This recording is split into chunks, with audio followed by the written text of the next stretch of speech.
Ce samedi, voilà pour les titres qui seront développés dans ce 19-20.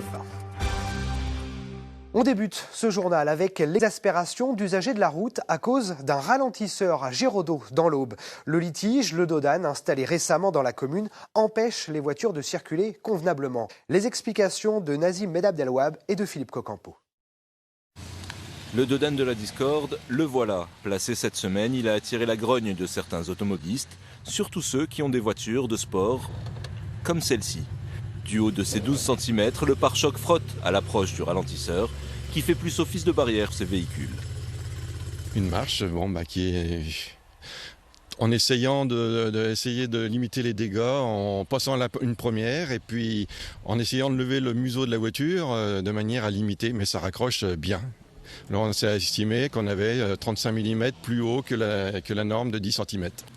Pour calculer cette hauteur, cet automobiliste s'est muni de tout son attirail dans le but de constater la hauteur réelle. La loi stipule que les ralentisseurs ne doivent pas dépasser 11 cm, ici mesurés à 13,5. De son côté, le maire assure avoir fait confiance à l'entreprise qui s'occupait des travaux. Vous avez une bulle pour... Dans le devis que j'ai là, il est bien marqué que effectivement le montant des Dodan devrait être entre une épaisseur variable de 5 à 10 cm, y compris l'imprégnation à émulsion de bitume. Donc de toute façon, nous on s'est fié à ça. Si effectivement ils ont fait plus qu'il ne fallait, à ce moment-là ils reprendront et remettront ça aux normes, c'est tout. Un ralentisseur nécessaire car les voitures sont souvent en excès de vitesse sur cette portion de route.